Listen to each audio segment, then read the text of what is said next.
ओम नमो भगवते वासुदेवाय।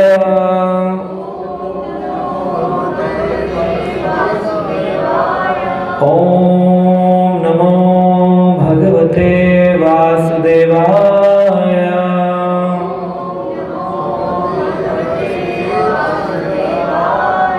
नारायणं नमस्कृत्य नरं चैव नरोत्तमं देवीं सरस्वतीं व्यासं ततो जयमुदीरये। नष्टप्रायेषु अभद्रेषु नित्यं भागवत सेवया भगवती उत्तम श्लोके भक्तिर्भवती नैष्ठिकी। कृष्णाय वासुदेवाय देवकी नंदनाय च नंदगोपकुमाराय गोविंदाय नमो नमः। नमः पंकजनाभाय नमः पंकजमालिने नमः पंकजनेत्राय नमस्ते पंकजांग्रे।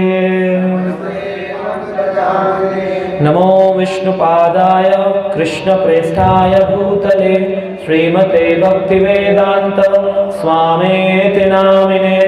नमस्ते सरस्वते देवे गौरवाणी प्रचारिणे निर्विशेष शून्यवादी पाश्चात्य देश तारिणे। जय श्री कृष्ण चैतन्य प्रभु नित्यानंद श्री अद्वैत गदाधर श्रीवासादि गौर भक्तवृंद। हरे कृष्णा कृष्णा कृष्णा हरे हरे, हरे राम राम राम हरे हरे। एक बार और जोर से हरे कृष्णा कृष्ण कृष्णा हरे हरे, हरे राम राम राम हरे हरे। हरे कृष्णा। तो यहाँ पर आज हम आए हैं आपके इस खुर्जा शहर में, सिरेमिक सिटी ऑफ इंडिया। तो खुर्जा किस लिए फेमस है? किस लिए फेमस है? चीनी मिट्टी के बर्तनों के लिए। तो जो चीनी मिट्टी है ये याद दिलाती है कि हम सब भी एक मिट्टी से बने हुए हैं। कौन सी मिट्टी से बने हम? आदमी कहता है ना ये शरीर तो मिट्टी के जैसा है। कौन सी मिट्टी है? 5 तत्वों की मिट्टी है। भगवान शब्द को अगर संधि विच्छेद करें तो भ से भूमि, ग से गगन, व से वायु, आ से अग्नि, न से नीर, नीर यानी जल। तो भूमि यानी पृथ्वी, भूमि से, और गगन यानी आकाश, भूमि गगन, वायु हवा चलने वाली है, भूमि गगन वायु, और अग्नि, अग्नि तो जानते हैं जो जलाती है, और नीर यानी जल। 5 तत्व से बना शरीरा, 5 तत्व में मिला शरीर। तो मिट्टी के शहर में मिट्टी के लोग घूम रहे हैं, लेकिन क्या हम जानते हैं कि हम मिट्टी हैं? कैसे पता चलता है इसका ज्ञान? इसका ज्ञान श्रीमद् भागवत कथा से पता चलता है। तो कब करना चाहिए भागवत कथा का श्रवण? कौन सी उम्र में करना चाहिए? कौन बताएंगे कौन सी उम्र में करना चाहिए? हाँ जी, 50 साल के बाद, 25 साल के बाद, 80 साल के बाद, या 5 साल की उम्र में? हाँ जी, 5 साल की उम्र में शुरू कर देना चाहिए। ज़रूरत नहीं है कि 80 साल का इंतज़ार किया जाए तभी हम भागवत कथा का श्रवण कर सकते हैं। तो श्रीमद् भागवत कथा जो है ये बड़ी रोचक है, और इस श्रीमद् भागवत कथा के अंदर शुकदेव मुनि के द्वारा दिए गए परीक्षित संवाद का वर्णन किया गया है। तो हम आने वाले आज शाम के कथा में और कल सुबह कथा में एक बहुत ही अद्भुत प्रसंग आपको सुनाएंगे जो आपको शायद पूरा जीवन भर याद रहेगा। सुनना चाहते हैं? नहीं? बोलिए दोनों हाथ खड़े करके ऊपर, हरि बोल। जब भी बोला जाए सुनना चाहते हैं तो क्या बोलना है? हाथ ऊपर रहने से क्या नींद नहीं आती है ना, सर्दी का टाइम और नींद आ जाती है, तो क्या बोलना है? आधे लोग सो गए लगता है। क्या बोलना है? अरे वाह। तो इस प्रकार से यहाँ पर कहते हैं कि जब भागवत कथा का हम श्रवण करेंगे तो श्रीमद् भागवत के 5वें स्कंद के 19वें अध्याय की श्लोक संख्या 24 में बताया गया है, न यत्र वैकुंठ कथा सुधापगः न साधवो भागवतस्तदः न यत्र यज्ञेश मखा महोत्सव सुरेश लोकः अपि न सव्यताम्। क्या अर्थ है इसका? न यत्र वैकुंठ कथा सुधापगः, वैकुंठ में भी भगवान की कथाएं नहीं मिलती हैं। अगर हम वैकुंठ भी चले जाएंगे तो भगवान की कथा नहीं मिलती है। भगवान की कथा कहाँ मिलती है? यहाँ इस पृथ्वी लोक पे मिलती है। न साधवो भागवतस्तदः, भगवान के जो शुद्ध भक्त हैं वो भी सर्व व्यक्ति को नहीं मिलते हैं। इस संसार में भगवान के शुद्ध भक्त मिलना बड़ा मुश्किल है। भक्त तो बहुत है संसार में, पंडित जी मिल जाएंगे लेकिन भक्त नहीं मिलेंगे। भक्त बहुत ऊंचा स्टेज होता है, बहुत ऊंचे स्तर है भक्त बनना। भगवान कृष्ण का एक निष्ठ भक्त बन जाना, ब्रह्मांड के करोड़ों करोड़ों लोगों को इकट्ठा कर लिया जाए तो किसके उपासक निकलेंगे? कोई देवी जी का निकलेगा, कोई शिव जी का निकलेगा, कोई किसी का निकलेगा, लेकिन इकला प्रभु कृष्ण, कृष्ण के ऊपर एकमात्र शरणागति करने वाले कोटि मध्य एक कृष्ण भक्त, करोड़ों में से एक कृष्ण भक्त होता है, सबको नहीं मिलता है। तो भगवान को जो प्राप्त करना है, देवी देवता भी चाहते हैं कि हम भारत भूमि में जन्म लें, पृथ्वी लोक पर जाएं। क्यों आना चाहते हैं? ताकि भगवान की कथा का रसपान कर सकें, भगवान की कथा सुन सकें, जो कि यज्ञ करने से प्राप्त नहीं होता है।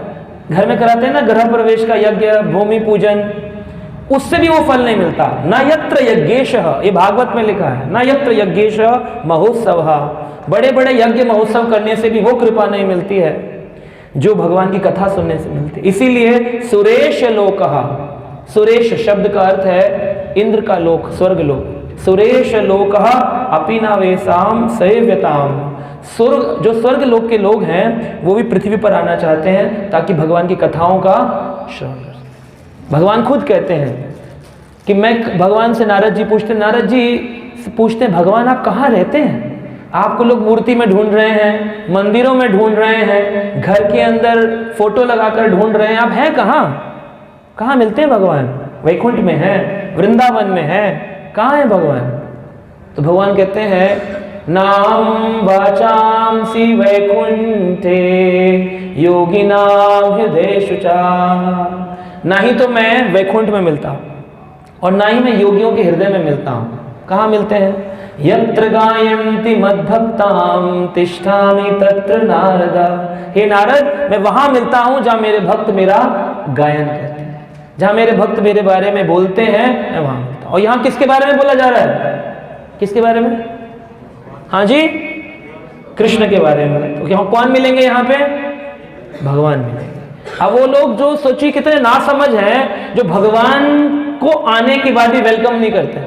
मान लीजिए कोई एमएलए आ जाए मोहल्ले का, कितने लोग आएंगे?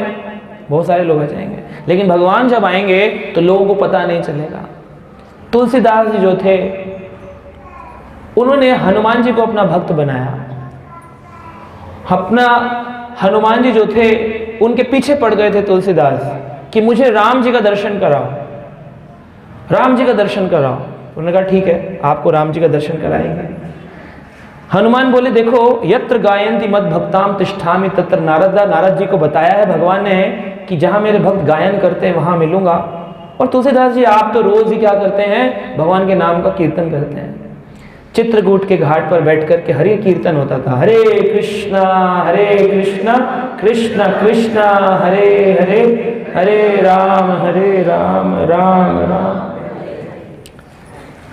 लेकिन सबसे बड़ी इकाई क्या है इसमें? भगवान तो हर जगह है, कण कण में विराजमान है, लेकिन प्रकट नहीं होते हैं। क्यों? क्योंकि लोगों में विश्वास नहीं है। भगवान को मूर्ति मानते हैं, मूर्ति। और भगवान को कौन मानते हैं? मेरी इच्छा पूरी करने वाला दुकानदार, व्यापार। आप हमारी मुराद पूरी कर दो तो हम 1 किलो लड्डू का भोग लगाएंगे, मुराद पूरी ना करो तो फिर हम किसी और दर पर चले जाएंगे, आपके पास नहीं आएंगे। लेकिन आपके पास आना है, उसके लिए आपको मेरी इच्छा पूर्ति करनी पड़ेगी, तभी जाते हैं भगवान के पास में। क्योंकि विश्वास की कमी हो जाने पर फल में भेद हो जाता है। जिनमें विश्वास होता है उनके फल में भेद नहीं होता, उनको फल प्राप्त होता है। इसलिए कहते हैं, तुलसीदास जी ने कहा, बिना विश्वास भक्ति नाही, तेहि बिनु द्रवदहि न राम। बिना विश्वास भक्ति नाही, तहि बिना द्रवद न राम। राम जी विश्वास देखते हैं, कृष्ण विश्वास देखते हैं। अगर मेरे भक्त में विश्वास है, मेरे प्रति सच में जानता है कि मैं कौन हूं, तो फिर जाकर के मेरा हृदय द्रवित हो जाता है, पिघल जाता है, और भगवान फिर उस भक्त को दर्शन देने के लिए आते हैं। और कहते हैं, राम कृपा बिना सपने हूं नहीं, जीव लहे विश्राम। बोलते हैं ना, थोड़ा आराम करके आते हैं, दोपहर में सो करके आते हैं, थोड़ा सो लें, रेस्ट कर लें, फिर मिलते हैं आपसे। राम कृपा बिनु सपने ही नहीं, राम की कृपा के बिना, कृष्ण कृपा के बिना सपने में भी जीव न लय विश्राम। जीव को विश्राम नहीं मिलता। सोते हैं तो टेंशन में, उठते हैं तो टेंशन में रहते हैं। बच्चों को पढ़ाई की टेंशन, माताओं को बच्चों की टेंशन, खाना बनाने की टेंशन, सास को बहू की टेंशन, बहू को सास की टेंशन। जो लोग दुकान पर काम करते हैं उनको दुकान पर सेल बढ़ाने की टेंशन, पड़ोसी का ज्यादा बढ़ गया तो उसकी टेंशन, मेरा घट गया तो उसकी टेंशन। कई लोग नौकरी में हैं तो उनको पेंशन पाने की टेंशन, जिनको पेंशन मिल जाती है उनको पेंशन बचाने की टेंशन। तो हर जगह टेंशन ही टेंशन का माहौल है। लेकिन ये पूर्ण कैसे होगा?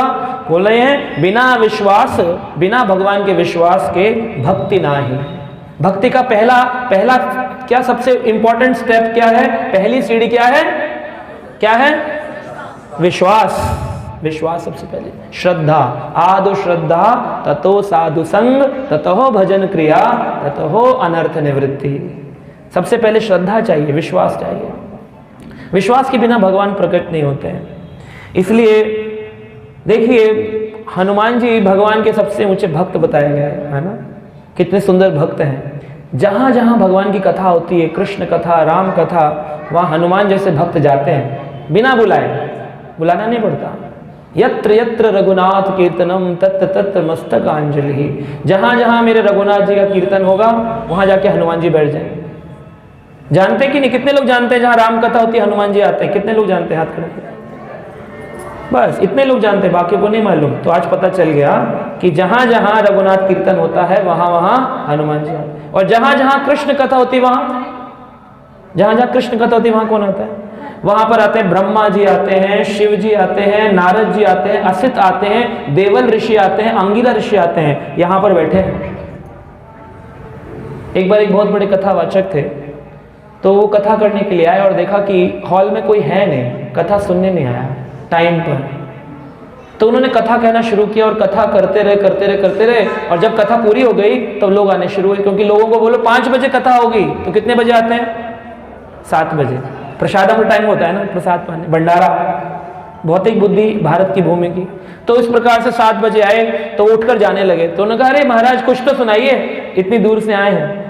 कह रहा, हम भी दूर से आए थे, आप भी दूर से आए थे, हमने समय पर कथा सुनाई। तो उनके साथ जो भक्त थे वो बोले, अरे महाराज कथा सुना देते, थोड़ा सा क्या चला जाता, थोड़ी सी कथा सुना देते, इतने सारे लोग सुनने के लिए आए। कहा, अरे तुमने देखा नहीं, पूरा हॉल खचाखच भरा हुआ था, तुमने देखा नहीं? कहा, कहाँ, लोग तो अभी आने शुरू हुए हैं। कहा, ये तो लोग हैं। जैसे ही कथा के बारे में पता चलता है कि यहाँ कथा होने वाली है, वो भी कृष्ण की, तो तुरंत ही देवी देवता ऊपर से आ जाते हैं स्वर्ग लोक से और आकर पहले ही सारा आसन ग्रहण कर लेते हैं। तो मैं तो उनको सुना रहा था जिनको ज्यादा भूख है, जिनको ज्यादा प्यास है कथा सुनने की। इन लोगों को थोड़ी सुनाऊंगा जिनको भूख प्यास नहीं है। हमेशा कथा उसको सुनानी चाहिए जो कथा सुनने में रुचि रखता है, जबरदस्ती नहीं सुनानी चाहिए। जैसे कोई लोग दूर जाके बैठ गए हाथ बंद करके, ठीक है हमें नहीं सुनना है, तो ठीक है नहीं सुनना है। जितना जितना आप आगे बढ़ेंगे, भक्ति में आगे बढ़ना चाहिए, बिल्कुल यहाँ आके बैठ जाना चाहिए, ऐसे उत्कंठित होकर बैठना चाहिए। भगवान की कथा है, ये कोई तमाशा थोड़ी दूर होकर दशहरे में मैदान में देख रहे हैं, चलो देखें कैसा रावण जला इस बार, इससे नहीं है। ये नहीं होता, इससे कुछ भी कृपा नहीं मिलने वाली है। आगे चढ़कर भक्ति में आगे बढ़ना चाहिए, है ना? तो आगे बैठना चाहिए, आकर के समय से पहले आकर के बैठना चाहिए। ये एक कथा का नियम है। हनुमान जी जो है इतने अच्छे भक्त हैं, लेकिन जब वो देखते हैं कि कोई भगवान राम का भक्त नहीं है तो उनको क्रोध आता है, और क्या करते हैं? क्रोध में लंका जला देते हैं। तो कभी कभी भक्त लोग क्रोध करते दिखते हैं तो लोग बोलते हैं, अरे आप तो साधु होकर क्रोध करते हैं। तो साधु क्यों क्रोध करते हैं? सुन रहे हैं? सुन रहे हैं? नहीं, साधु होकर के क्रोध क्यों किया जाता है? जब व्यक्ति भगवान राम की शरण में। तो 4 नीतियां हम आपको बताएंगे, 4 नीतियां जीवन में सीखनी चाहिए। 4 नीति समझते हैं क्या होती है नीति? नीति क्या होती है? नियम। 4 नियम जीवन में अपनाने चाहिए। किसी भी बात को मनवाने के लिए 4 नियम दिए गए हैं। कौन कौन से? साम, दाम, दंड। मालूम है क्या होता है ये? सुना तो सबने, लेकिन क्या होता है? साम, दाम, दंड भेद। हनुमान जी पहुंच गए लंका में, और राम की जो प्रिय सीता माता थी उनको अपने पास रावण ने रखा था, और बता रहे थे, हनुमान देखो सीता जी राम की हैं, आपकी नहीं है, आप उनको वापस दे दो। ऐसे ही संसार के लोगों ने जितना धन है उसको अपनी जेब में रखा हुआ है। किसका है वो? भगवान का, नारायण का। लक्ष्मी नारायण की सेवा के लिए बनी है, लेकिन लोग क्या करते हैं? अपनी जेब में रखते हैं, कहते हैं ये तो हमारा पैसा है। यही है रावण की मानसिकता, आसुरी मानसिकता। हर चीज को, प्रॉपर्टी हो, धन हो, लक्ष्मी हो, उसको अपना बनाना चाहते हैं, अपना नाम देना चाहते हैं। लेकिन सीता जी को उठा लेने वाले रावण कहलाते हैं, और वापस दुनिया के धन को कृष्ण सेवा में लगाने वाले, राम सेवा में लगाने वाले हनुमान रूपी भक्त कहलाते हैं। हनुमान जी ने सीता जी को ला करके राम जी से मिलवाया। तो जब रावण भगवान की शरण में नहीं जा रहा था, तो सबसे पहले हनुमान जी ने साम नीति का उपयोग किया। कौन सी नीति का? साम। साम यानी समझौता। समझाएंगे, थोड़ा समझाएंगे रावण को कि देखो राम जी की शरण में चले जाओ, भगवान कृष्ण की शरण में चले जाओ। इस संसार में हरे नाम हरे नाम हरे नाम एवं केवलम कलो नास्तेव नास्तेव नास्तेव गति अन्यथा। हरि नाम हरि नाम हरि नाम, हरि नाम के अलावा और कुछ भी नहीं है। लाइट का बैकअप है?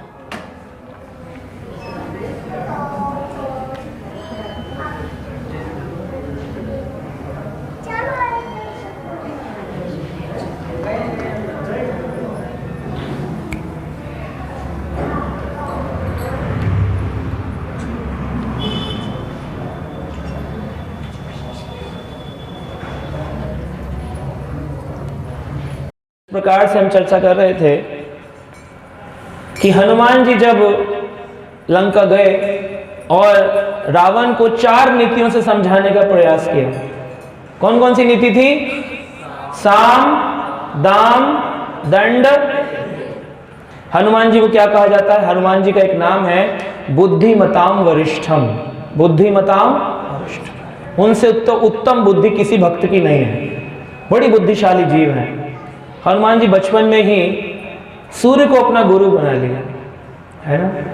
बाल रूप रवि भक्ष लियो, सुना है? बाल रूप रवि भक्ष लियो। रवि यानी सूर्य, सूरज का भक्षण कर लिया था सोच करके कि ये तो सेब है।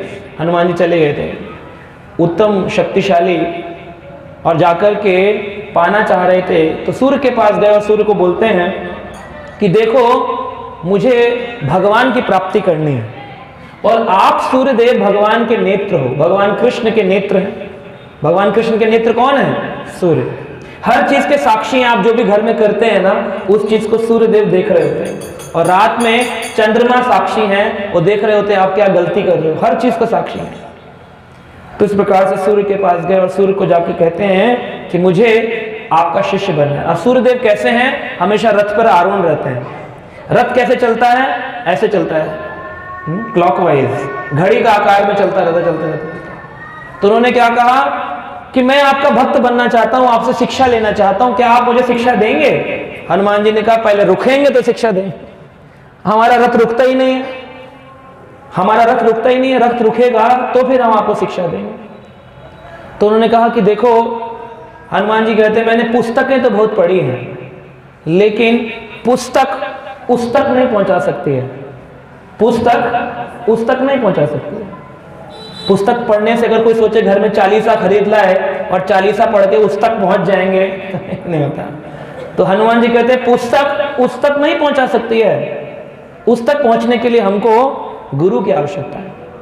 गुरु के माध्यम से ही भगवान की भक्ति प्रकाशित होती है। ब्रह्मांड भ्रमिते भाग्यवान जीव, गुरु कृष्ण कृपा पाए भक्ति लता बीज। करोड़ों करोड़ों जन्मों में घूमने के बाद कोई कोई भाग्यशाली होता है जिसको कोई गुरु मिलता है जीवन में, वरना जीवन वेस्ट चला जाता है, व्यर्थ चला जाता है। तो हनुमान जी कहते हैं पुस्तक उस तक नहीं पहुंचा सकती है, पुस्तकें मैंने पढ़ी हैं, मुझे आप गुरु रूप में चाहिए। कहते गुरु के लिए कोई गुरुकुल होना चाहिए ना, जहां गुरु रुक करके ज्ञान दे, शिक्षा के लिए कोई जगह होनी चाहिए, बैठेंगे तब तो चर्चा होगी, चलते चलते कैसे होगी।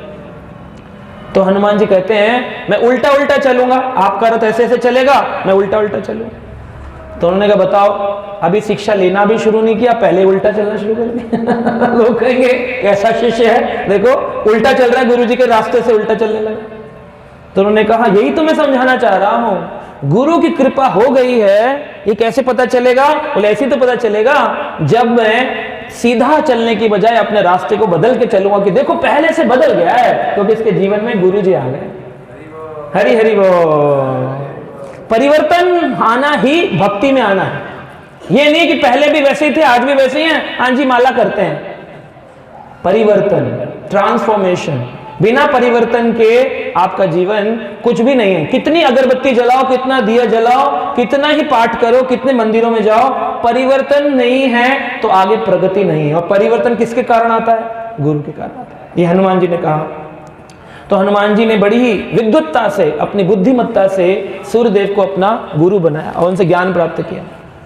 तो जब लंका पहुंचे, रावण राम की शरण में नहीं आ रहा था, तो उन्होंने 4 नीतियों को अपना लिया। साम दाम दंड भेद।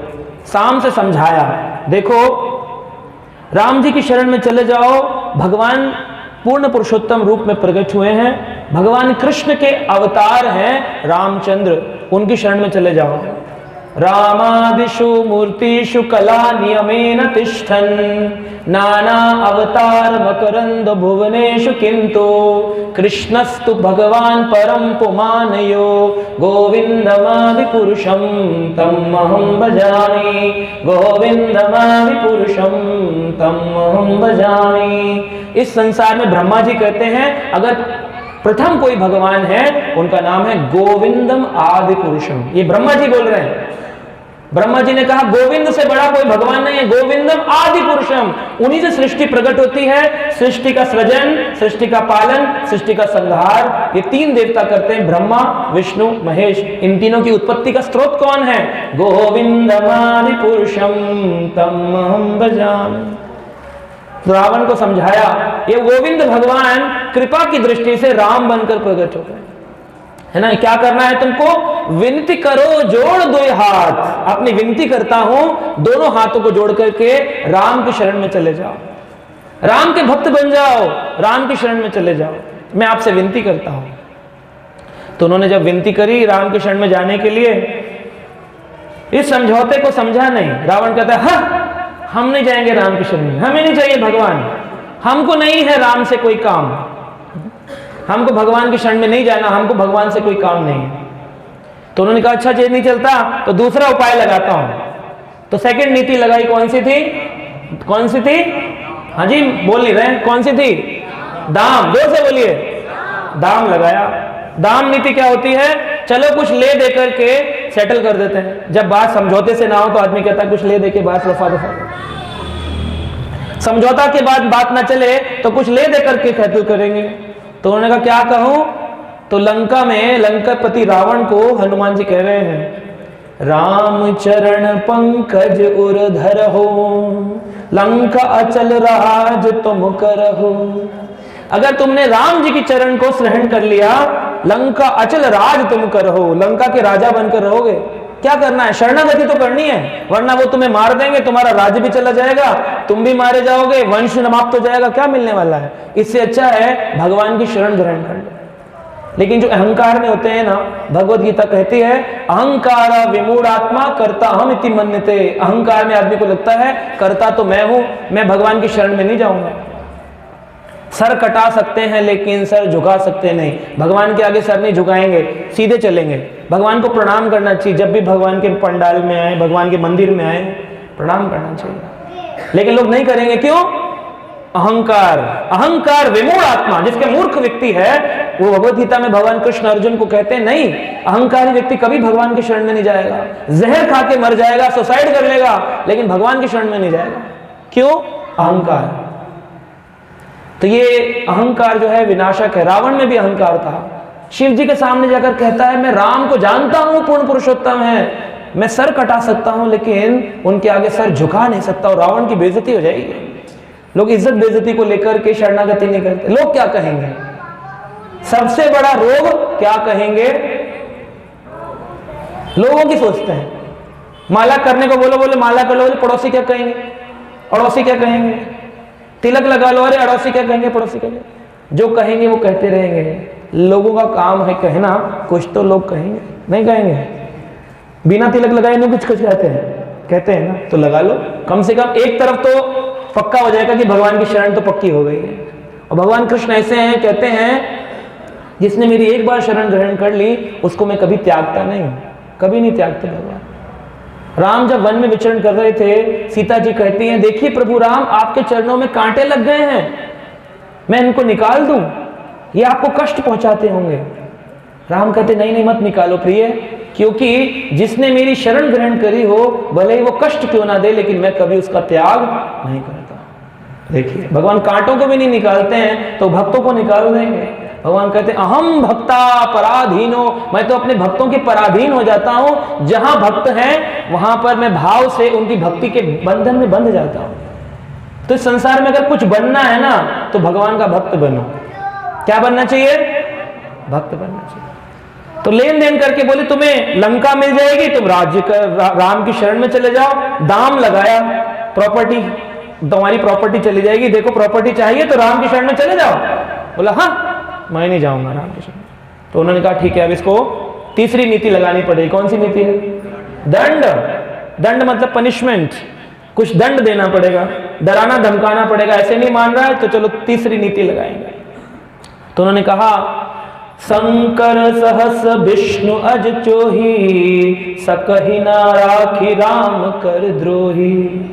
कहते हैं जो राम का द्रोही है, जो कृष्ण का द्रोही है, उस पर ब्रह्मा हजारों, शिवजी हजारों, विष्णु हजारों, ये हजारों हजारों में मिलकर के उसकी रक्षा नहीं कर सकते, जो भगवान राम और कृष्ण की शरण में नहीं आता है। ये कह रहे हैं शंकर सहस्त्र विष्णु अज जोही। चाहे शंकर हो, चाहे विष्णु हो, चाहे अज ब्रह्मा हो, सकहि न राखी राम कर द्रोही। जो राम कृष्ण का द्रोही है, उस व्यक्ति को कभी संसार में कोई देवी देवता मुक्त नहीं करा सकते बंधन से। पुनरपि जननम पुनरपि मरणम पुनरपि जठरी जठरे शयनम। बार बार आना पड़ेगा मां की गर्भ में। मुक्ति का एक ही तरीका है, भगवान कृष्ण की शरण में जाना। मुक्तिदाता एक मुकुंद, भगवान कृष्ण ही केवल मुक्ति प्रदान करने वाले भगवान। तो उन्होंने डराया धमकाया। रावण कहता तो क्या हो गया, मर जाऊंगा, मर जाऊंगा मैं, डरा नहीं रावण। तो उन्होंने कहा ठीक है, चौथी नीति अपनानी पड़ेगी। कौन सी नीति है चौथी? भेद। भेद का मतलब होता है भेद कर देना दो भाइयों में। तो रावण के जब लंका में गए थे हनुमान जी, तो उन्होंने देखा एक घर है जो बड़ा विशेष है। उस घर पे क्या था? राम नाम अंकित ग्रह, शोभा वर्णि न जाए। शोभा का वर्णन नहीं कर सकते हैं, इतना सुंदर राम नाम अंकित था। तो रावण के लंका में जहां सारे पापी रहते हैं, वहां पर अगर कोई राम नाम करता दिखे तो बड़ा उत्साह आता है। जैसे हम यहाँ आए तो यहाँ पर हमको प्रभु जी के परिवार में दो भक्त मिले, धोती कुर्ता तिलक लगा के, तो बड़ा अच्छा लगा कि यहाँ पर भी भक्त हैं। क्योंकि दुनिया में संसार के लोग तो तिलक क्या है, माला क्या है मालूम ही नहीं, अपने जीवन में बिजी हैं।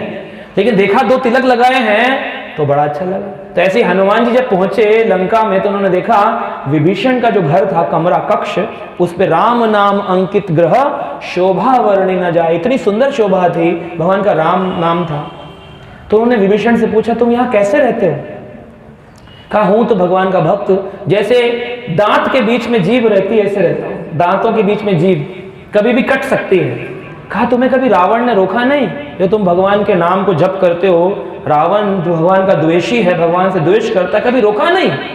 कहा कोशिश तो करी, उसने एक बार आया था अपनी पूरी संख्या सेना लेकर के और बोला ये राम का नाम क्यों है यहां पे।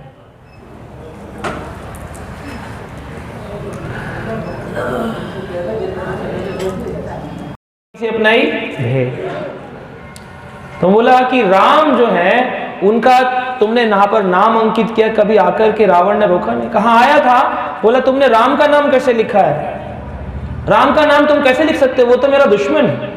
तो बोले मैं, फिर तुमने क्या बोला। तो विभीषण जी हनुमान जी को उत्तर देते हैं, मैंने कहा कृष्ण भक्त बड़ो चतुर होते हैं ना भगवान के भक्त। तो उन्होंने बोला मैंने तो आप ही का नाम लिखा है भैया। और कैसे, कहा रा से रावण और मां से मंदोदरी भाभी का नाम लिखा है। रावण मंदोदरी के सूक्ष्म रूप में अगर छोटा कर दो तो राम बनता है, रावण मंदोदरी लिखा है। हाँ अच्छा, फिर तो चारों तरफ लिखवा दो हर जगह लिखवा दिया राम राम राम, का अपना काम बन गया। तो हनुमान जी बोले अच्छा ऐसी बात है। अब हनुमान जी जानते थे, लोग सोचते हैं विभीषण ने इसलिए भगवान को त्याग, इसलिए लंका को त्यागा क्योंकि रावण ने उसको निकाल दिया था, ये बात नहीं थी। इसका सारा दारोमदार हनुमान जी के ऊपर, इस भेद नीति को अपनाया हनुमान जी ने। हनुमान जी ने रावण को जाकर कहा तुम्हें शर्म नहीं आती, तुम निशाचर जैसे आदमी, और तुम्हारे राज्य में एक सुंदर भक्त रहता है विभीषण। कभी किसी में भेद करना होना तो एक बहुत सुंदर टेक्निक है, अपनानी नहीं चाहिए, लेकिन एक टेक्निक है, एक तरीका है। भेद करना हो किसी में तो क्या करो, दो भाई हो, दोनों भाइयों में से एक को बुलाओ, बोले सोनू इधर आइए, वो चला जाएगा, हाँ जी भैया, उसके कान में से कह दो, वापिस जाएगा, बोलेगा कि अरे कुछ सुनाई नहीं दिया, अब छोड़ बाद में बताऊंगा। अब वो वापिस जाएगा तो दूसरा भाई पूछेगा क्या बोल रहा था, कहा वो बोला कहाँ कुछ, हाँ अब ये बात हो गई, हमें बताओगे भी नहीं, बस आपका काम हो गया, दोनों भाइयों में फूट पड़ेगी इतने से शंका पैदा कर दो।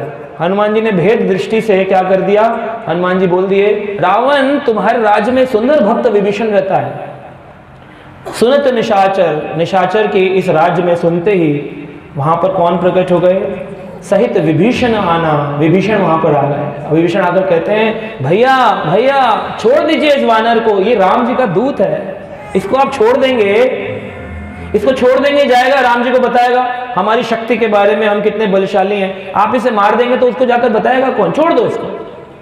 तो रावण उसको, हनुमान को बोला बाद में देखूंगा, पहले तुझे देखता हूं।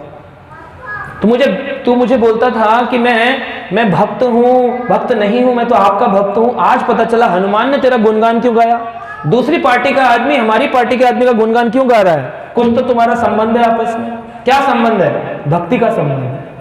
तो हनुमान जी की इस बात से भेद आ गया दोनों। अब वो नाना नाना करते रहे, बोले हाँ हाँ हाँ, इतने में कहा हनुमान की पूंछ में आग लगा दो।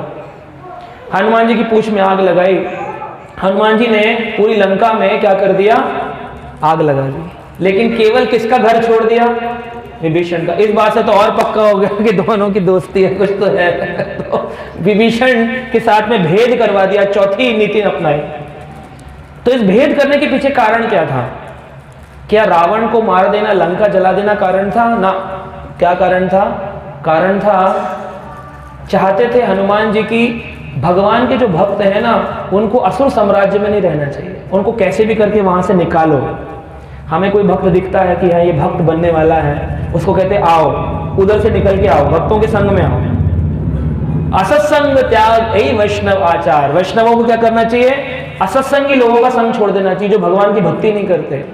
अपने जीवन में एक नियम बना लेना चाहिए, साथ में बोलेंगे मेरे सारे लोग नियम, क्या है, जो शाम का नहीं, बोलिए इतनी आवाज है बस आप लोगों की, जो शाम का नहीं वो हमारे काम का नहीं। अगर किसी से बोलो श्याम जी के बारे में, राम जी के बारे में, अगर वो बात नहीं करता है, संसारी बातें करता है, तो उसको बोलो हरे कृष्णा, क्या बोलना चाहिए। और अगर आप लगे पड़ो कुछ तेरे बेटे ने क्या किया, मेरे बेटे ने क्या, तेरी सास ने क्या, उसने ये कर रहे हो, तो फिर आप फंस गए भौतिक संसार के जबड़े में, माया के अंदर, निकल नहीं पाओगे उसमें। तो जो शाम का नहीं वो हमारे काम का नहीं, वो हमारे काम का नहीं। तो इस प्रकार से हनुमान जी जानते थे ये विभीषण को यहाँ से निकालना जरूरी है, वरना इसका जीवन अधोगति को प्राप्त होगा। विभीषण निकले कैसे? कोई भी आदमी घर गृहस्थी के संबंधों को दो चीजों से छोड़ता है। वैराग्य कब उत्पन्न होता है? दो कारणों से। कितने कारण से? दो कारण। कौन से हैं दो कारण? पहला कारण है जब किसी की बात लग जाए, जब किसी की बात लग जाए, और उसने इतनी गंदी बात बोल दी मेरे लिए, अब रहा नहीं जाएगा, निकल जाता हूं यहां से। या तो किसी की बात लग जाए या फिर किसी की लात लग जाए। जब लात लगती है तो जाकर के व्यक्ति निकलता है। लेकिन इन दोनों में अगर एक भी मिसिंग हो गया तो वैराग उत्पन्न नहीं होता। कभी कभी घर में झगड़े हो जाते हैं, झगड़े हो जाने पर बात लग जाती, कह रहे ये जीवन ही बेकार है, नहीं रहना इस घर के अंदर, जब से आए तब से दुख भोग रहे हैं, यहाँ पर मर जाएंगे लेकिन अब यहाँ नहीं रहेंगे, अपने कमरे में चले जाएंगे, 2 घंटे बाद सोएंगे, सोकर उठेंगे, फिर चाय बना के आ जाएंगे, बैठ जाएंगे आके। गए क्यों नहीं? बात तो लगी लेकिन लात नहीं लगी अभी। कईयों को लात लग जाती कि उठाया, बोले पिताजी अब बहुत हुआ, अब आपका सुना नहीं जाएगा, आप हम अलग हो जाते हैं, आप अलग हो जाइए, आप अपने रास्ते हम अपने रास्ते। लात लग जाती है। फिर 1 महीने में अलग रहेंगे, दूसरे महीने आ जाएंगे वापस। या तो पिताजी बोलेंगे तुम्हारे बिना मन नहीं लगता, या तो लड़का बोलेगा पिताजी आपके बिना मन नहीं लगता, फिर वापस बात बन जाएगी। लेकिन जब दोनों चीजें हो जाएं, लात भी लगे और बात भी लगे, तो वैराग उत्पन्न होता है।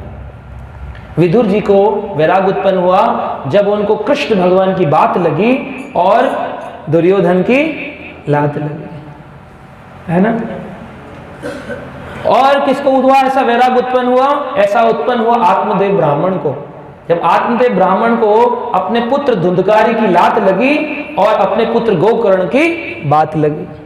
जब गोकर्ण की बात लगी कि पिताजी क्या कर रहे हो संसार में, ये भौतिक शरीर मिला किस लिए था? मनुष्य शरीर भगवान के भजन के लिए या ये बच्चे पालने के लिए मिला है? भगवान के भजन के लिए मिला है, तो भजन क्यों नहीं करते? उन्होंने कहा बेटा भजन तो है, लेकिन बच्चों का क्या होगा? बच्चों का क्या होगा?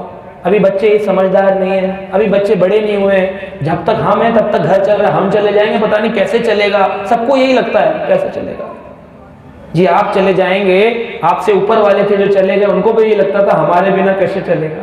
सब चलता है, लेकिन ये हमारी आसक्तियां हैं जो हमें पकड़ के रखती हैं। तो इसलिए गोकर्ण जी बोलते थे लेकिन वो जाते नहीं थे। लेकिन जिस दिन धुंधकारी की लात लगी ना आत्मदेव ब्राह्मण को, जाओ पिताजी यहां से बाहर निकल जाओ, तो आकर के बोलते गोकर्ण मेरी छाती पे लात मारी है मेरे पुत्र ने। गोकर्ण जी बोले मैं तो इतने दिन से समझा रहा था किस आदमी के चक्कर में हो। गोकर्ण महाज्ञानी धुंधकारी महाखलो, ये खलो व्यक्ति खलनायक है, ये मारेगा आपको। सारा पैसा लूट लिया अपने पिताजी माताजी का और लात मार के निकाल दिया। लेकिन फिर भी लात पड़ने के बाद भी जा नहीं रहे थे। जब गोकर्ण की बात लगी तब जाकर के वैराग उत्पन्न हुआ। तो जो लोग घर गृहस्थी में बहुत 80 साल तक इंतजार करते रहते हैं, अब सुख मिलेगा, अब सुख मिलेगा, अब सुख मिलेगा, उनको कभी सुख नहीं मिलता। क्योंकि सुख वो चीज है जो कभी प्राप्त होने वाली नहीं है। जैसे एक बार एक धोबी था, धोबी ने अपने गधे से बोला चलो चलो नदी के किनारे जाएंगे, कपड़े धोएंगे, लौट करके तुमको खाना खिलाऊंगा। तो गधा बोला कौन सा खाना खिलाएंगे? कहा तेरा फेवरेट गाजर खिलाऊंगा। तो गधा बोला अच्छा गाजर, दो दो पहले दिखाओ कैसी है। तो उसने क्या किया, एक डंडे के ऊपर गाजर बांधी 2-3 और दिखाई उसको, उसकी पीठ पर बैठ करके। तो गधे ने चलना शुरू किया गाजर की तरफ। अब जितना जितना गधा चलेगा, क्योंकि पीठ पे बैठा है, तो उतना उतना गाजर भी तो चलेगी। गया वहां तक नदी के किनारे, नदी के किनारे जाके सारे कपड़े डाउनलोड मारे, कपड़े धोए फटाफट अपलोड किए, वापस सुखा करके फिर गाजर उठा के सामने रखी और फिर वापस ले आया। गधा कई दिन तक काम करता रहा इस चक्कर में कि गाजर मिलेगी, लेकिन क्या गाजर मिली? वो रोज गाजर को लेके ऊपर रख देता था। ऐसे ही प्रकृति करती है, आपको दूर से गाजर दिखाती है, आओ आओ। जब छोटे होते हैं तो कहते हैं बस एक बार 10th में पहुंच जाएंगे ना, फिर सुख से रहेंगे 11th-12th में। जब 12वीं पास कर लेते हैं तो माँ बाप बोलते हैं बोर्ड पार कर लो, फिर कॉलेज में तो तुम ऐशो आराम से रहना। कॉलेज में आते कहते करियर की सोचो, करियर की सोचो। जब करियर सोचने लगते हैं फिर कहते हैं नौकरी की सोचो, नौकरी की सोचो। तो आदमी कहता है नौकरी कर लूंगा, फिर अपने पैसे अपना खर्चा इंडिपेंडेंट रहूंगा, फिर कहते हैं अभी शादी करो।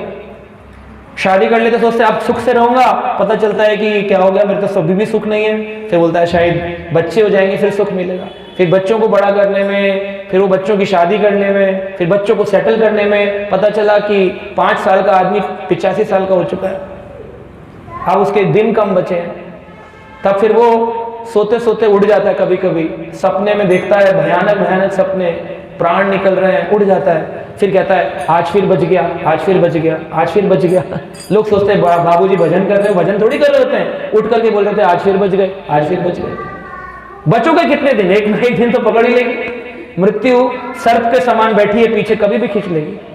लेकिन छोड़ो, उनको बोलो चलो ना, आप तो 80 साल के चलिए ना, भगवान का नाम भजन करिए, 60 साल के चलिए भगवान का भजन करिए। नहीं टाइम नहीं है, बहुत जिम्मेदारियां हैं हमारी, मर जाएंगे तो जिम्मेदारियां कौन निभाएगा। लेकिन इस सच्चाई की जो ये बारीकी सच्चाई है ना, इसको स्वीकार करना ही भक्ति है। स्वीकार नहीं होता, जिस दिन स्वीकार कर लेगा, क्यों नहीं हो रहा, क्योंकि ना लात लगी है ना बात लगी है। तो जब हम प्रवचन करते हैं तो लोगों को बात तो लग जाती है लेकिन लात नहीं लगती, इसलिए ताली बजाकर प्रसाद खा के घर चले जाते हैं। लेकिन जब घर जाते हैं किसी को लात भी लग जाए, उसी दिन बात भी लग जाए, तो वो लोग मेरे साथ आ जाते हैं, कह रहे हम आपके साथ रहना चाहते हैं। लेकिन बोले घर में मन नहीं लगता हमारा, ऐसा होता है। आप रहो घर में, घर छोड़ने के लिए गीता नहीं सिखाती, ना भागवत सिखाती है, लेकिन कम से कम इस भाव से रहो कि इस जीवन मनुष्य शरीर मिला है भगवान का भजन करने के लिए। तो हनुमान जी जानते थे कि विभीषण को निकालना बहुत जरूरी है, वरना ये यहीं रह जाएगा, इसी संसार में फंस जाएगा, रावण के चक्कर में लंकेश बन के खुश रहेगा।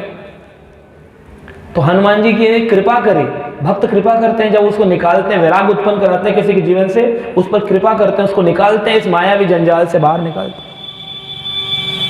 3 रस्सियों से बंधा हुआ व्यक्ति, सतोगुण, रजोगुण, तमोगुण, कौन व्यक्ति उसको रस्सी से खोल सकता है? प्रश्न है मेरा, कौन उत्तर देगा? 3 रस्सियों से बंधा है आदमी, उससे हाथ पैर बंधे हुए हैं, कौन खोल सकता है? कौन सा दूसरा व्यक्ति? हाँ जी, कौन खोल सकता है? बताइए प्रभु जी। माता नहीं बता सकती, कौन बताएंगे? कौन खोल सकता है? हाथ पैर बांधकर आपको डाल दिया किसी ने, इतना समझ तो होगी, कौन खोलेगा आपको? बताइए माता जी। दूसरा व्यक्ति कौन? उसके भी हाथ पैर बंधे हुए हो तो कैसे खोलेगा? कौन खोल सकता है? जिसके खुद के हाथ पैर खुले हुए हैं। तो आप पड़ोसी के घर जाओ, एक बच्चा अपने माँ बाप के पास जाए, माँ बाप के भी तो हाथ पैर बंधे हुए हैं, सत्वगुण, रजोगुण, तमोगुण की रस्सी से वो भी बंधा हुआ है, आप भी बंधे हुए हो। तो बच्चा अपने माँ बाप से बोले मेरा बंधन खोल, तो खोल सकते हैं? कौन खोल सकता है? जो तीनों गुणों से मुक्त हो चुका है, सत्वगुण, रजोगुण, तमोगुण से, ये तीनों बंधन से मुक्त है, वही व्यक्ति खोल सकता है। जो मुक्त नहीं वो कैसे खोलेगा? हम लोग क्या करते हैं, मेरे को कुछ प्रॉब्लम होगी तो मैं किसी डॉक्टर के पास चला जाऊंगा, डॉक्टर भी तो तीनों बंधन में बंधा हुआ है। लोग बोलते डॉक्टर साहब बचा लो, डॉक्टर साहब बचा लो, कुछ भी करके पैसा ले लो लेकिन बचा लो। बचा सकते हैं? फिर डॉक्टर भी कहता है हमने दवाइयां दे दी हैं, बाकी भगवान भरोसे। फिर भगवान आ जाता है, फिर भगवान के आगे आगे प्रार्थना करते हैं, तब भगवान की जरूरत पड़ती है। लेकिन सुख में अगर सुमिरन नहीं किया तो दुख आता है, और फिर दुख में लोग सुमिरन करते, कहते हैं ना, दुख में सुमिरन सब करे, सुख में करे ना कोई, जो सुख में सुमिरन करे तो दुख काहे कोई। दुख क्यों आएंगे जीवन में? पीड़ा आ सकती है लेकिन दुख नहीं आएगा। दुख आने का कारण है कि आपने अभी तक भगवान का भजन शुरू नहीं किया। जहां भगवान रहते हैं वहां दुख रह नहीं सकता है, इसलिए हमको भगवान को पकड़ लेना चाहिए तुरंत ही। कलयुग में बहुत सरल तरीका है भगवान को पकड़ने का। क्या तरीका है? हरे कृष्णा कृष्ण कृष्णा हरे हरे, हरे Ram Ram Ram Hare Hare. Very very simple, बहुत साधारण, बहुत सिंपल मंत्र है, लेकिन जो जपता है उसी को पता चलता है। जैसे यहां प्रसाद बना हुआ है, इसका टेस्ट कैसा है? कैसा है माता जी टेस्ट? कैसा है टेस्ट इसका? अच्छा है खराब है? पता नहीं, कैसे पता चलेगा? खा करके। हरि नाम का टेस्ट कैसा है? खा करके पता चलता है। ये मंत्र वो नहीं है कि संसार में गायत्री मंत्र है, शिव जी का मंत्र है, दुर्गा सप्तशती है, ब्रह्मा के मंत्र हैं, ओम ब्रह्माय नमः, अनेक मंत्र हैं, क्या ये मंत्र मुझ पर कृपा करेंगे? बोले नहीं नहीं, ये मंत्र है।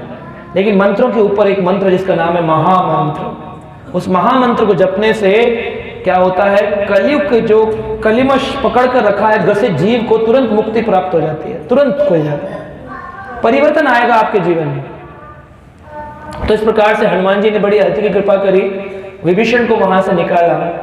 और रावण ने ये देखा कि अरे मेरा जो भाई है इसके घर को छोड़ करके सारी लंका को जला डाला, इसका मतलब इनका साथ में कोई संबंध है। तुरंत एक खींच करके लात विभीषण को मारी, दुष्ट निकल जाए यहां से। जब विभीषण को हनुमान जी की बात तो लग ही चुकी थी, लेकिन रावण की जब लात लग गई तो तुरंत ही हनुमान जी विभीषण त्याग करके किसके पास आए, राम जी के पास आए।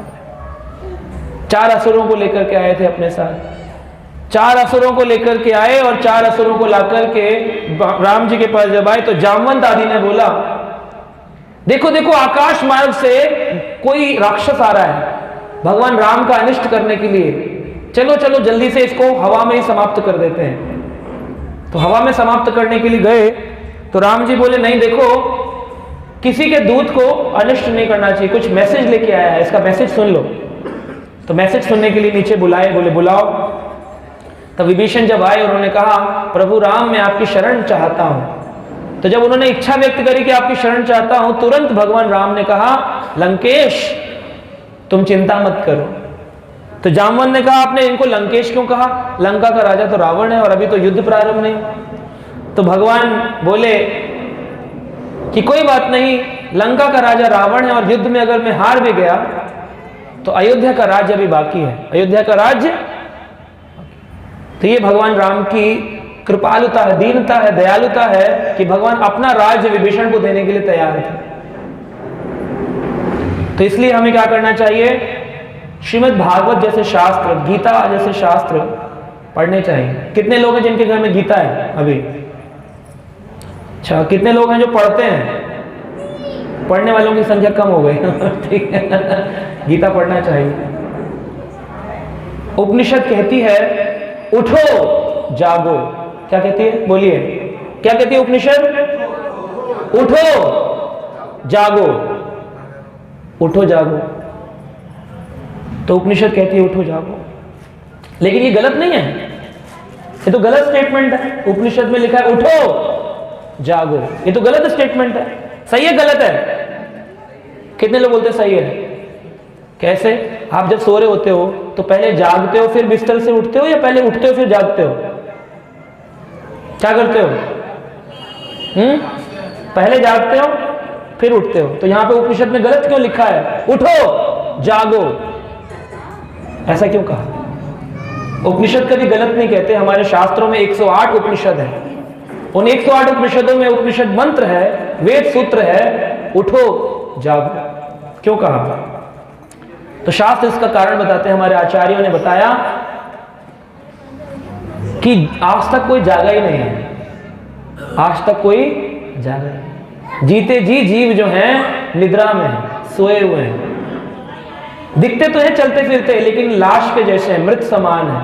क्योंकि असली जागना है, उपनिषद कहते हैं जिस दिन कृष्ण शरणम प्रपन्नम, कृष्ण की शरण में कोई चला जाता है उस व्यक्ति को जागना कहते हैं। जब तक कोई कृष्ण शरण में नहीं गया उसको सोया हुआ ही कहते हैं। इसलिए उठते तो हैं, चलते तो हैं, लेकिन आज तक जागे। तो जो भगवान कृष्ण की शरण में जाते हैं उनको कहा जाता है कृष्ण शरणम प्रपन्नम, कृष्ण की शरण को उन्होंने प्राप्त किया, शरणागति करी है। ऐसे व्यक्ति को फिर क्या होता है, जागा हुआ कहते हैं। इसलिए भजन आता है ना, कहते हैं जीव जागो गौरा चांद बोले, जीव जागो गौरा चांद बोले, कोथाया निद्रा जाओ माया पिशाचिर कोले, कोथाया निद्रा जाओ माया पिशाचिर कोले, जीव जागो गौरा चांद बोले, जीव गोरा चांद बोले जीव जागो जीव जागो, गोरा चांद बोले कौता निद्रा जाओ माया पिशाची रकोले, कौता निद्रा जाओ माया पिशाची रकोले।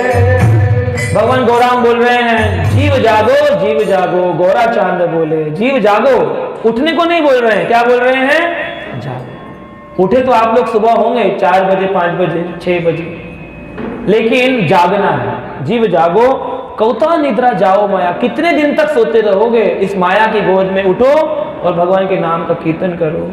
भजी बाबलिया ऐसे संसार भीतर,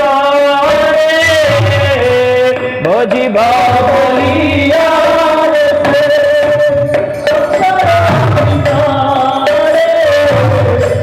भूलिया नहीं ले तुम्हें अविद्यार भरे, भूलिया नहीं ले तुम्हें अविद्यार भरे, भूलिया नहीं ले तुम्हें अविद्यार भरे, भूलिया नहीं ले तुम्हें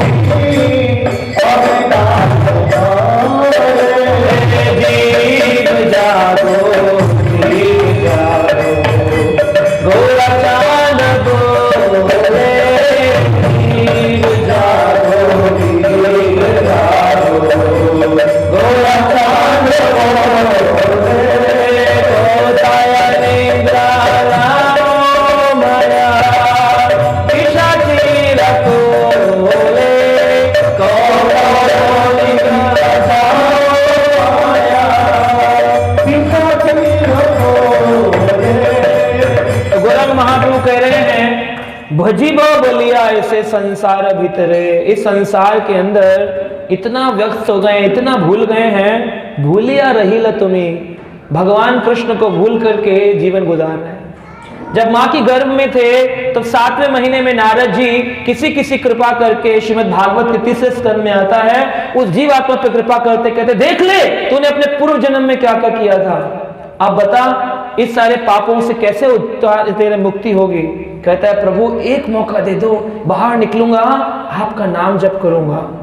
भगवान कहते हैं नारद जी पक्का देख ले, माया पकड़ तो नहीं लेगी। कहा नहीं नहीं कोई नहीं पकड़ेगा, आप मुझे एक मौका और दे दो।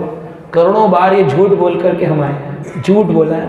लोग बोलते हैं ना मैंने आज तक कभी झूठ नहीं बोला, बोला है आपने, नारद जी को बोला है, भगवान को बोला है। श्रीमद् भागवत के 30वें स्कंद में आता है, देवहूति माता को कपिल देव भगवान कहते हैं हर जीव झूठ बोलकर जन्म लेता है कि मैं आपका नाम जप करूंगा, लेकिन जैसे ही पैदा होता है माता जी, पिताजी, चाचा जी, मेरे चाचा हैं, मेरे ताऊ जी हैं, इसी संसार में भूलिया रही ले तुम्हें, भूल जाते हैं कृष्ण भी कोई मेरे रिश्तेदार है, जिसने जन्म दिया, जो खाना पीना दे रहा है, जो रोटी पानी चला रहा है, उसको भूल करके इस संसार में कुछ नहीं मिलने वाला। कृष्ण से करो प्यार, संसार से करो व्यवहार। हम करते उल्टा, संसार से करते हैं प्यार, कृष्ण से करते हैं व्यवहार। एक बार सुबह दिया जला दिया, हो गया, हम भी भक्त हैं जी। नहीं, ऐसे नहीं, प्रेम करना पड़ेगा भगवान से। इसीलिए फिर आगे कहते हैं तुम्हारा लईते आमी हाइनो अवतारा, तुम्हारा लईते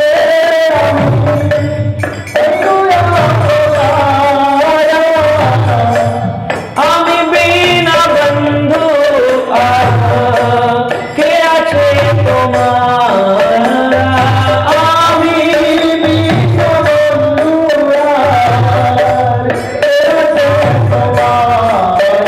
आमी बिना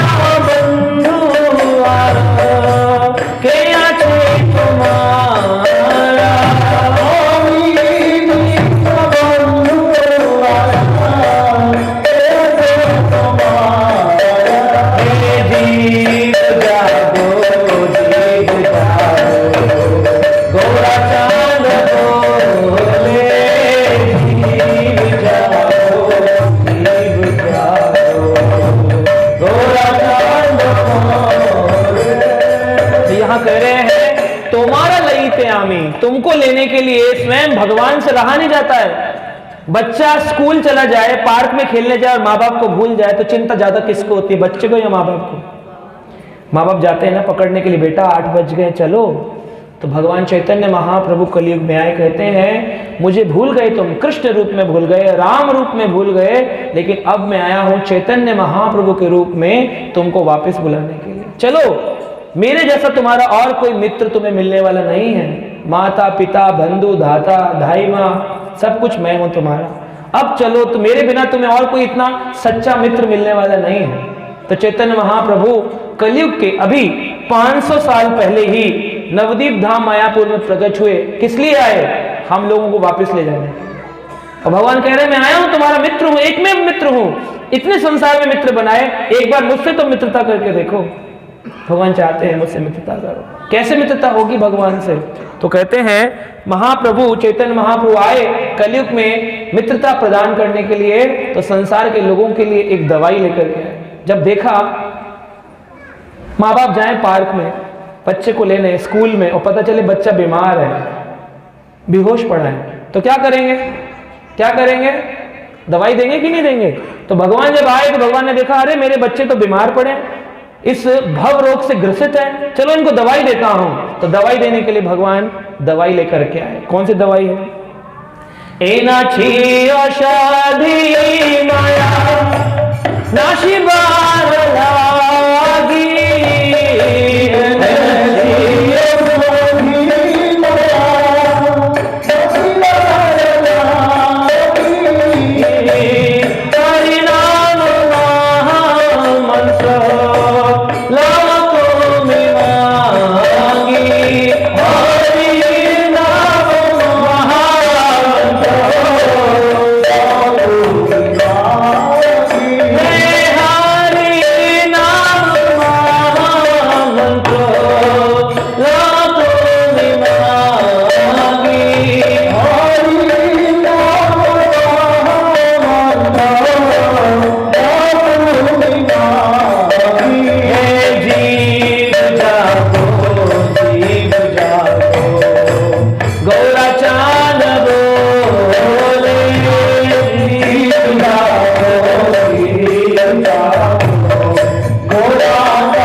इस माया से बचने की औषधि दवाई लेकर के आए। अभी राज्य प्रदेशों में औषधि के लिए डिस्काउंट दिया जा रहा है, क्या बोलते हैं उसको, केंद्र खोले जाते हैं, मेडिसिन शॉप खोली जाती है, जेनरिक मेडिसिन, सस्ते दामों पर दवाइयां मिलेंगी, औषधि केंद्र खोले जाते हैं। तो जहां भगवान की कथा होती है इसको भी औषधि केंद्र कहते हैं। श्रील प्रभुपाद जो हमारे इस्कॉन के फाउंडर आचार्य थे, वो कहते थे हमने इस्कॉन खोला है, इसका मतलब हॉस्पिटल खोला है उन लोगों के लिए जो बेहोश पड़े हैं माया की गोद में, उन्हें जगाना है। उनको जगाने के लिए हमने ये हॉस्पिटल खोला, उन बीमारों को ठीक करने के लिए हॉस्पिटल खोला है। और चैतन्य महाप्रभु उस हॉस्पिटल के हेड है, डीन है, जो लेकर के आए हैं एक बढ़िया दवाई। वो दवाई का नाम है हरि नाम महामंत्र। हरि नाम मंत्र नहीं है, अब मंत्र छोड़ दो, अब क्या करना है? महामंत्र। हरे कृष्ण कृष्ण कृष्ण हरे हरे, हरे राम राम राम। तो मन में सवाल उठेगा, तो फिर जो अन्य लोकों में लोग हैं, स्वर्ग लोक, तप लोक, मोहर लोक, जन लोक, सत्य लोक, ब्रह्म लोक, नीचे तल, वितल, सूतल, तलातल, रसातल, पाताल, यहाँ पर के अन्य मंत्र चलते होंगे ना, पृथ्वी के लिए होगा ना महामंत्र। तो श्रील भक्ति विनोद ठाकुर हमारे महान आचार्य कहते हैं, भक्ति विनोदा प्रभु चरणे पड़िया,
कृष्ण कृष्ण हरे हरे, हरे राम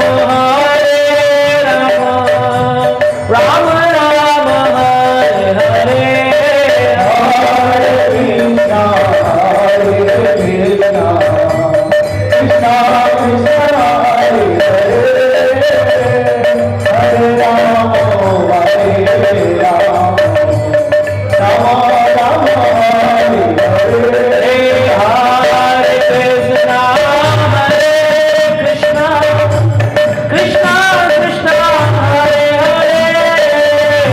हरे राम राम हरे हरे, हरे कृष्णा कृष्णा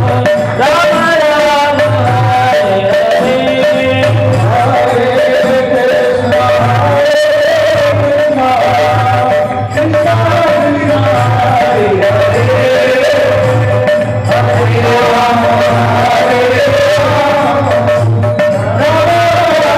हरे हरे, हरे कृष्णा कृष्णा कृष्णा हरे हरे, हरे राम हरे कृष्णा कृष्णा कृष्णा हरे हरे, हरे राम राम राम हरे हरे, कृष्णा कृष्णा कृष्णा कृष्णा हरे हरे, हरे राम हरे हरे,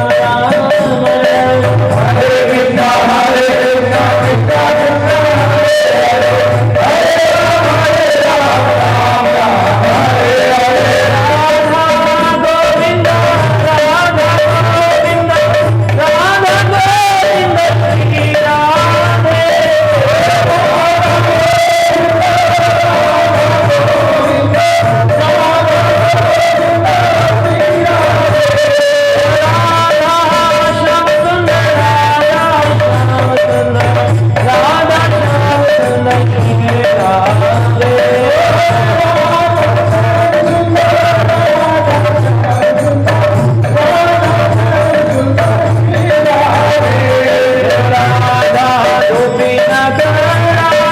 कृष्णा कृष्णा हरे हरे, हरे राम राम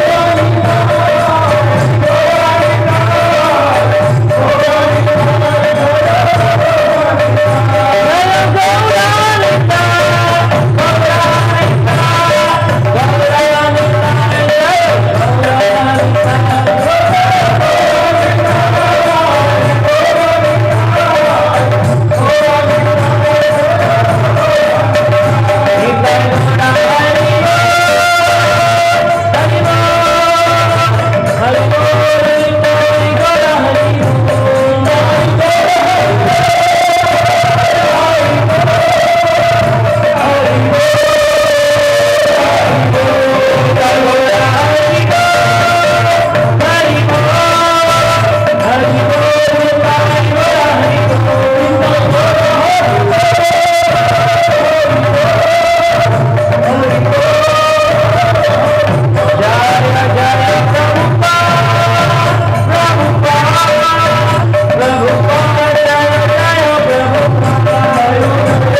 हरे, कृष्णा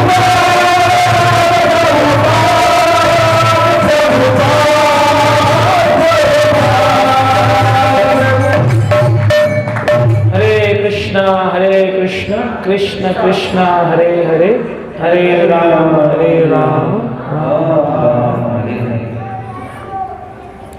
तो इस प्रकार से यहाँ पर हमने चर्चा किया किस प्रकार श्रीमद् भागवत का श्रवण करने की महिमा क्या है, किस प्रकार से एक भक्त को नीतियां अपना करके जिससे भी करके साम दाम दंड भेद भक्तों की रक्षा करनी चाहिए, अपनी भक्ति की रक्षा करनी चाहिए।